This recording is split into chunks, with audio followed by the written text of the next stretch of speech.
Kasaragod government college മുൻ principal doctor M രമയ്ക്കെതിരെ വീണ്ടും നടപടിക്കൊരുങ്ങി സർക്കാർ. 1.5 വർഷം മുമ്പ് അധ്യാപികയ്ക്കെതിരെ വിദ്യാർത്ഥിനി നൽകിയ പരാതിയിൽ കോളേജ് വിദ്യാഭ്യാസ ഡയറക്ടർ റിപ്പോർട്ട് നൽകി. സർക്കാർ നടപടി SFI നേതാക്കളുടെ സമ്മർദ്ദങ്ങൾക്ക് വഴങ്ങിയെന്നാണ് എം രമയുടെ വാദം.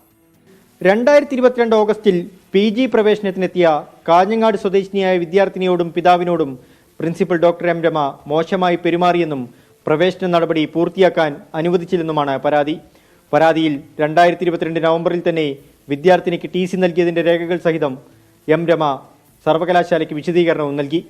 ഈ പരാതിയിലാണ് അധ്യാപികയുടെ വിരമിക്കൽ ദിനത്തിൽ കോളേജ് വിദ്യാഭ്യാസ ഡയറക്ടറുടെ റിപ്പോർട്ട്.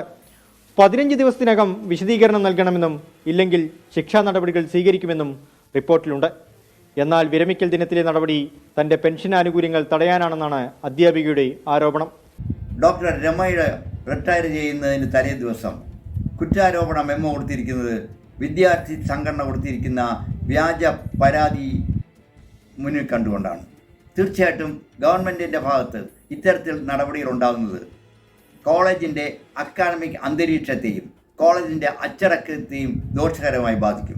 SFI പ്രവർത്തകർക്കെതിരെ നടത്തിയ പരാമർശങ്ങളുടെ പേരിൽ പ്രിൻസിപ്പലിന്റെ ചുമതല വഹിച്ചിരുന്ന അധ്യാപികയെ കോളേജിൽ നിന്ന് സ്ഥലം മാറ്റിയിരുന്നു.